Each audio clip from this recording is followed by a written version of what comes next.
1953, 5h45 da manhã. Uma mulher está de pé diante de uma pia de porcelana, vestindo uma anágua de algodão. Ela usa uma barra de sabonete Ivory e uma toalha de rosto dobrada. A água morna foi aquecida no fogão antes que qualquer outra pessoa acordasse. Ela nunca teve um frasco de sabonete líquido e nunca precisou de um. Estas são 20 regras de higiene que toda mulher americana nos anos 50 entendia sem que lhe dissessem. Elas passavam de mãe para filha e depois desapareceram. Não porque falharam, mas porque alguém decidiu que havia dinheiro em fazer as mulheres esquecerem. O cinto higiênico e o silêncio ao seu redor.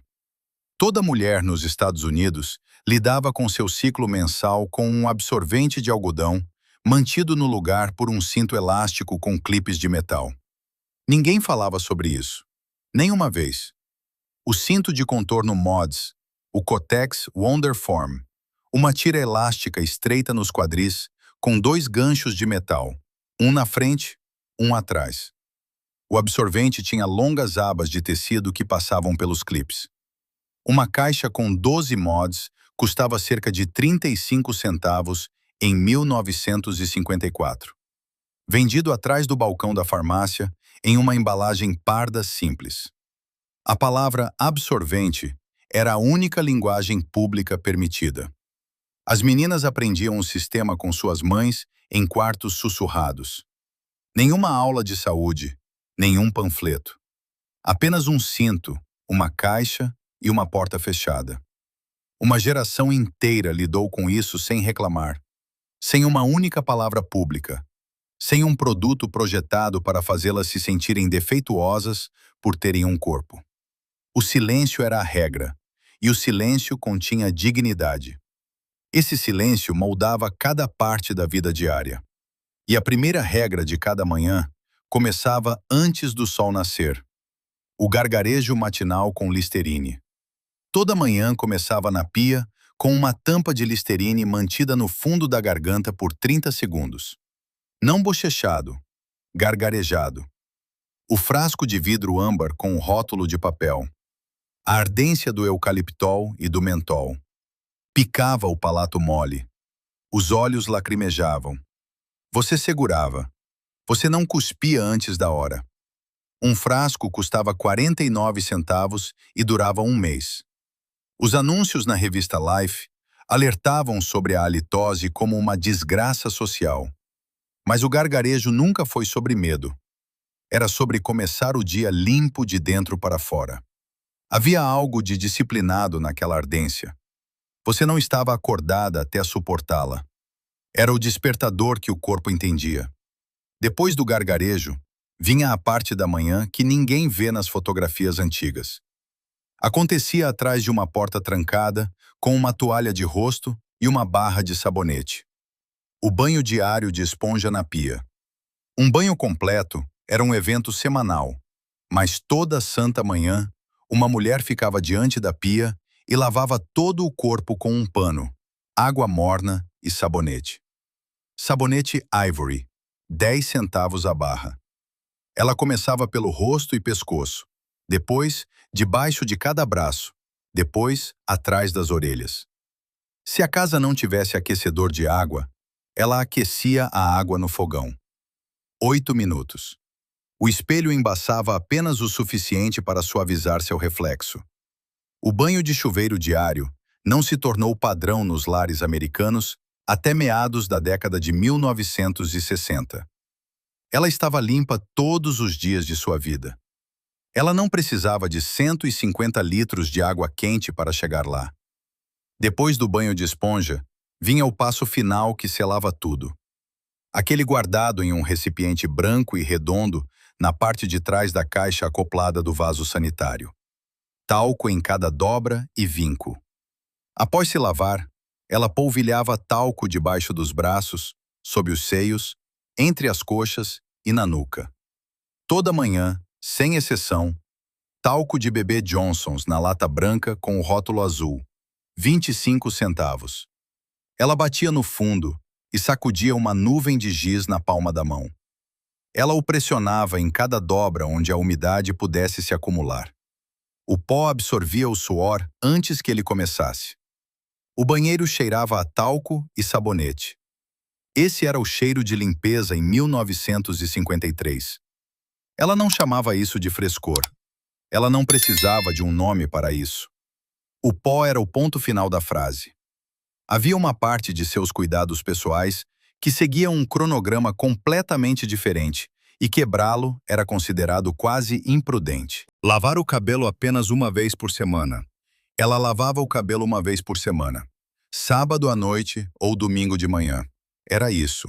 O resto da semana ela o ajeitava. Prel no tubo verde esmeralda, 65 centavos. Ou Breck, com o retrato em tons pastéis da garota Breck no rótulo. Lavado na pia da cozinha, uma ensaboada, um enxágue. Fixado com grampos ou bobs, sem secador de cabelo. Entre as lavagens, uma escova de cerdas de javali movia os óleos naturais da raiz às pontas. Ninguém o lavava diariamente porque ninguém precisava. Os produtos que tornariam isso necessário ainda não haviam sido inventados. Hoje, a mulher americana média gasta mais de $900 por ano em cuidados com o cabelo. Sua avó gastava menos de $10. O cabelo de sua avó brilhava aos 80 anos. Há mulheres online agora mesmo redescobrindo isso, postando vídeos de seus cabelos se recuperando depois que pararam de lavá-los todos os dias. Aqui está algo que ninguém diz em voz alta. Cada mulher nesta lista era mais limpa do que a maioria das pessoas vivas hoje. Menos produtos, menos água, nenhum especialista dizendo a ela o que comprar. Ela sabia, porque foi ensinada, e foi ensinada porque as mulheres antes dela prestavam atenção. A especialização não era comprada, era herdada. A próxima camada dessa herança não tinha nada a ver com o banheiro. Tinha tudo a ver com o que ela usava junto à pele. A anágua usada sob cada vestido. Nenhuma mulher usava um vestido sem uma anágua por baixo. Não por modéstia, por higiene. Uma anágua inteira de nylon da Vanity Fair ou Barbizon. $1,25 em 1955. Ela ficava entre o corpo e a roupa externa. Absorvia a transpiração. Evitava que o tecido do vestido grudasse. Protegia lãs e sedas da oleosidade do corpo que mancharia o tecido com o tempo. Ela poderia usar o mesmo vestido 3 vezes se a anágua fosse trocada diariamente. A anágua era lavada na pia em 2 minutos. Era a peça de roupa mais prática de seu armário e a que ninguém se lembra. A parte mais limpa de sua rotina era a parte que ninguém nunca via. O que acontecia por baixo era tratado com a mesma disciplina silenciosa, incluindo um pequeno frasco de vidro na prateleira do banheiro. Desodorante em creme, Moon, aplicado com a ponta dos dedos. Antes do roll-on, antes do aerossol, o desodorante vinha em um pequeno frasco de vidro. Ela mergulhava 2 dedos e o espalhava debaixo de cada braço. O creme Moon vinha em um frasco de vidro leitoso com tampa de lata, fabricado pela Bristol Myers, 39 centavos. Branco, espesso, levemente ceroso. Ela o pressionava em cada axila e esfregava até desaparecer. Nenhuma fragrância além de uma leve limpeza medicinal. Ele parava o odor, não o suor. O frasco durava 2 meses ou mais. Um produto, um propósito, um movimento. Ela tocava seu próprio corpo para cuidar dele. Sem aplicador de plástico, sem bico de spray. Apenas seus próprios dedos, fazendo um trabalho que ela havia sido ensinada a fazer. Essa disciplina ia direto para a lavanderia. E o que acontecia na tábua de passar chocaria a maioria das mulheres vivas hoje. Passar a ferro cada peça íntima. Roupas íntimas eram passadas. Anáguas eram passadas. Lenços e sutiãs de algodão eram passados. Não por aparência, por higienização. Um ferro a vapor General Electric por $4,95. A base chiava no algodão úmido. O calor matava as bactérias. O vapor selava as fibras deixando-as planas. Tecido mais liso significava menos atrito, menos irritação, menos odor preso na trama. Segunda-feira era dia de lavar roupa. Terça-feira era dia de passar roupa. Não havia negociação. O calendário se mantinha. Ela fazia isso enquanto ouvia o rádio. Arthur Godfrey ou o boletim agrícola matinal ecoando pela cozinha. Uma gaveta de roupas íntimas passadas não era vaidade.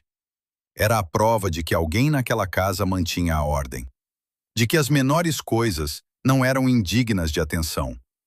E a menor coisa que ela carregava consigo provava esse mesmo ponto em público todos os dias. O lenço sempre à mão. Nenhuma mulher saía de casa sem um lenço limpo e passado na bolsa ou enfiado na manga. Sempre. Algodão branco, bordado no canto, passado bem liso com ferro quente, dobrado 2 vezes. 10 centavos na Woolworths. Ela o carregava para espirros, transpiração, o nariz de uma criança, uma lágrima repentina. Usado, dobrado, guardado. Lavado naquela noite, passado na manhã seguinte. De volta à bolsa às 7 horas. O lenço dizia isso sem emitir um som. Estou preparada. Posso lidar com o que vier e não deixarei bagunça para trás. Essa mesma autossuficiência aparecia no armário de remédios, onde uma caixa da cozinha resolvia um problema que hoje enche um corredor inteiro de farmácia. Bicarbonato de sódio para os dentes. Bicarbonato de sódio, Arm & Hammer, mergulhado em uma escova de dentes molhada e esfregado. Essa era a pasta de dentes. A caixa amarela custava 10 centavos. Uma escova de dentes Dr. West com cerdas naturais. O bicarbonato era salgado, levemente arenoso, suavemente alcalino. Esfregava o esmalte sem arranhar. Clareava sem alvejante. Algumas mulheres o misturavam com uma gota de água oxigenada para os domingos. A mesma caixa que ela usava para assar. A mesma caixa que ela usava para a geladeira. Um produto, 3 cômodos. Ela não precisava de um sistema de clareamento.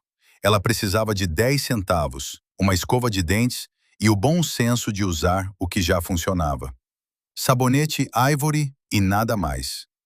Uma barra de Ivory servia como sabonete facial, sabonete corporal, sabonete para as mãos e, em muitas casas, shampoo. Uma barra, todas as superfícies. A barra branca flutuante, 99,44% pura.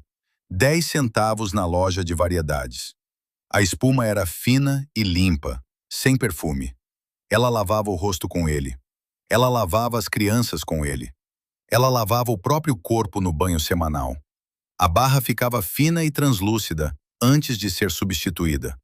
Nada era desperdiçado. Hoje, a mulher americana média usa 12 produtos de cuidados com a pele, contendo mais de 160 produtos químicos sintéticos antes de sair de casa. Sua avó usava uma barra. E agora mesmo, por toda a internet, um número crescente de mulheres está voltando para aquela única barra de sabonete e nada mais. Elas estão gastando menos e vendo resultados melhores. A indústria não sabe o que fazer com elas. Há um padrão se formando e ele merece ser dito claramente. Essas mulheres resolviam todos os problemas de limpeza pessoal com um punhado de ferramentas. O que veio depois não foi uma melhoria. Foi uma substituição que cobrava mais para fazer o mesmo trabalho. E a disciplina que percorria o banheiro percorria cada armário, cada gaveta e cada tábua de lavar da casa. Bórax e anil na lavagem. A lavanderia tinha sua própria química silenciosa. O bórax ia na água de lavagem e o anil ia no enxágue. Os brancos saíam do varal tão nítidos que podiam cegar você. O bórax 20.000 Team custava 25 centavos a caixa. Ele potencializava o sabão, amaciava a água dura e ajudava a matar bactérias nas roupas íntimas. O anil da Mrs. Stewart significava algumas gotas no enxágue final para evitar o amarelamento. Ela despejava a água fervente da chaleira no tanque de lavar para as roupas brancas. As camisas e lençóis saíam do varal brilhando. A casa inteira cheirava a bórax quente e algodão molhado. o vapor subindo do tanque de lavar, seus antebraços vermelhos pelo esforço. O dia de lavar roupa era segunda-feira. Esse cronograma nunca mudava. Roupa limpa não era uma tarefa árdua. Era uma declaração pública. Os vizinhos podiam ver o varal, e o varal dizia a verdade sobre você. Esse mesmo cuidado acompanhava as roupas até o armário, onde um cheiro forte mantinha tudo seguro durante as estações. Cânfora e cedro em cada gaveta. Cada armário de roupas de cama, cada gaveta de cômoda, cada capa de roupa continha um bloco de cedro, uma bola de cânfora ou ambos. A prevenção contra traças não era opcional. Cânfora embrulhada em morim nos cantos das gavetas. Lascas de cedro em sacos de algodão entre suéteres dobrados. Baús de cedro lane aos pés da cama, guardando roupas de lã durante o verão. Você sentia a ardência aguda ao abrir o armário do corredor. Se você já abriu o armário da sua avó, já conhece o cheiro. Ele nunca te abandonou. Décadas depois, um sopro de cedro, e você tem 10 anos de novo, de pé no corredor dela. Ela não estava protegendo o tecido. Ela estava protegendo o trabalho. Cada peça de roupa havia sido lavada à mão, pendurada para secar, passada e dobrada. Uma traça não era um inconveniente, era um insulto. Nem tudo de que ela cuidava era visível. Algumas coisas ela resolvia em silêncio, com nada além de uma caixa amarela da cozinha. Amido de milho nos lugares que ninguém mencionava. Uma caixa de amido de milho Argo da despensa era usada no corpo entre as coxas, debaixo dos braços. Onde quer que a pele tocasse a pele. A caixa amarela custava 15 centavos, mais suave que o talco. Ela o sacudia na palma da mão e o pressionava onde fosse necessário. Absorvia a umidade instantaneamente e não deixava resíduos. Ninguém discutia isso. Nenhum produto era comercializado para esse fim, porque a cozinha já tinha a resposta. A regra mais íntima desta lista é também a mais prática. Ela resolvia isso por alguns centavos e nunca dizia uma palavra. O que ela mantinha em sigilo dentro de casa, ela blindava em público. As próximas duas regras eram visíveis para todos que ela encontrava. Luvas de algodão branco usadas fora de casa. Uma mulher usava luvas de algodão branco sempre que saía de casa. Para a igreja, para a loja de departamentos, para o almoço. Não era moda, era higiene. Algodão branco fino com um botão de pérola no pulso. 25 centavos na JCPenney. Lavadas todas as noites na pia, passadas todas as manhãs. Ela as usava no ônibus para evitar os corrimãos. Ela as usava para apertar as mãos. Ela as usava para manusear produtos no supermercado. Quando as tirava em ambientes fechados, ela as dobrava uma vez e as colocava na bolsa. As luvas eram uma fronteira entre ela e o mundo. Uma mulher com luvas brancas limpas estava lhe dizendo sem uma palavra que ela mantinha um padrão. E esse padrão incluía uma inspeção final antes de ela passar pela porta da frente. Meias calças verificadas antes de sair de casa. Antes de pisar lá fora, ela verificava suas meias. Costuras retas descendo pela parte de trás de cada panturrilha. Sem fios puxados, sem desfiados. Este era o ponto de verificação final. Meias de nylon presas por uma cinta liga. A costura traseira tinha que correr perfeitamente na vertical. Ela verificava no espelho do corredor, virando-se para ver as duas pernas. Um pequeno frasco de esmalte incolor ficava em sua bolsa, caso um fio puxado aparecesse. Uma gota o parava na hora. Um par custava 65 centavos em 1952. Lavado à mão todas as noites, inspecionado todas as manhãs antes de ser vestido. Ela possuía 2 pares, um em uso, um secando. Uma costura torta não era descuido, era um lapso. E lapsos não eram tolerados pelo mundo ou pela própria mulher. Um fio conecta cada regra desta lista. Não é dinheiro.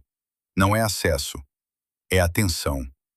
Essas mulheres prestavam atenção aos seus corpos, às suas roupas e às suas casas em um nível que o mundo moderno chama de obsessivo. Não era obsessivo. Era normal. Era terça-feira. As últimas 4 regras levam essa atenção para os lugares que ninguém via. O trabalho invisível, o conhecimento inquestionável. Vinagre na água de enxágue. Vinagre branco era adicionado ao enxágue final ao lavar roupas íntimas. 2 colheres de sopa na bacia. O Heinz custava 15 centavos a garrafa. Ele quebrava os resíduos de sabão grudados nas fibras de algodão. Os resíduos prendiam bactérias, causavam amarelamento e irritavam a pele. O vinagre deixava o tecido macio e verdadeiramente limpo. O cheiro desaparecia quando secava no varal. Ela não precisava de amaciante de roupas. Ele ainda não havia sido inventado. O que ela tinha era melhor. Ela confiava na ciência antes que ela tivesse um nome. Ela confiava porque sua mãe confiava. E sua mãe estava certa. A cinta modeladora usada todos os dias. Uma mulher usava uma cinta desde o momento em que se vestia até o momento em que se desvestia. Não por forma, mas por contenção, suporte e limpeza. Playtex, Maidenform, borracha e elástico da cintura até o meio da coxa. Ganchos de metal na parte inferior seguravam as meias. Evitava que o tecido embolasse e absorvia a transpiração contra um forro de algodão. 3,95 dólares. Lavada semanalmente à mão, enrolada em uma toalha e estendida na horizontal para secar. Secretárias a usavam. Professoras a usavam. Mães no supermercado a usavam todos os santos dias. A cinta não era sobre beleza. Era sobre controle sobre o corpo, a roupa, a impressão deixada para trás. Ela nunca discutia isso. Ela apenas a usava. Resta uma regra, aquela sobre a qual ninguém nunca fala. E o motivo desse silêncio diz mais sobre o século XX do que qualquer livro de história já impresso. O avental limpo todas as manhãs. A primeira peça de roupa depois de se vestir era um avental limpo, a última coisa tirada antes de se sentar à noite. De algodão, frequentemente com estampa floral. Um peitilho inteiro ou meia cintura com um bolso. Ela possuía 4 ou 5, revezados diariamente, lavados semanalmente. O avental recebia os danos para que o vestido não os sofresse. Farinha na frente, manchas de alvejante perto da bainha. Ela limpava as mãos nele 100 vezes por dia, e ele suportava cada marca sem reclamar. O avental não era um uniforme. Era economia. Dizia sem palavras que ela trabalhava duro, mantinha-se limpa e não desperdiçava nada. Nem tecido, nem tempo, nem esforço. Cada regra desta lista pode ser entendida através do bom senso. Cada regra, exceto a última, porque a última regra de higiene, não dita da década de 1950, não era bom senso. Era algo totalmente diferente. Lysol, comercializado como higiene íntima feminina. O mesmo desinfetante Lysol que limpava o chão do banheiro foi vendido para as mulheres americanas como uma ducha íntima por décadas em anúncios de página inteira em todas as principais revistas femininas do país. Eles publicavam anúncios de página inteira no Ladies' Home Journal, McCall's e Good Housekeeping. O fabricante, Lenny Fink, veiculava anúncios alertando as mulheres sobre a única negligência que poderia arruinar seus casamentos. A ducha Lysol tornou-se um dos produtos femininos mais vendidos da década de 1930 até a década de 1960. Antes de uma mudança na fórmula em 1952, o Lysol continha cresol, um composto de ácido carbólico bruto, o mesmo produto químico usado em equipamentos industriais. Até 1911, os médicos haviam registrado 193 envenenamentos por Lysol e 5 mortes. Os anúncios continuaram sendo veiculados. As mulheres continuaram comprando. A frase higiene feminina, naqueles anúncios, era um código. Um código para controle de natalidade em uma época em que era ilegal anunciar métodos contraceptivos. Essa linguagem permitiu que a empresa preenchesse o mercado, evitando processos judiciais. As mulheres liam nas entrelinhas, porque não tinham outra escolha. Esta é a regra que nunca deveria ter existido. Não porque não era dita, mas porque a indústria sabia exatamente o que estava fazendo. Todas as outras regras desta lista honravam a inteligência de uma mulher. Esta a explorava. Essa é a diferença entre uma tradição e uma mentira. 20 regras. Nenhuma exigia uma receita médica, uma assinatura ou uma senha. Elas exigiam uma toalha de rosto, uma barra de sabonete e uma caixa da prateleira da cozinha. E o tipo de conhecimento que passa apenas das mãos de uma mulher para outra. As mulheres sabiam. A indústria esqueceu de perguntar a elas. E em algum lugar agora mesmo, uma avó está dobrando um lenço branco limpo. Ela o passa bem liso com o calor de um ferro. Ela o coloca em uma gaveta onde ninguém o verá.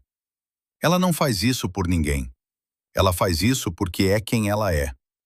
Se essas regras esquecidas mudaram a maneira como você olha para a simples barra de sabonete no seu banheiro, por favor, inscreva-se e curta este canal. Estamos descobrindo a história que eles tentaram enterrar. Vamos preservar a sabedoria do passado. Nosso próximo tesouro histórico será aberto muito em breve.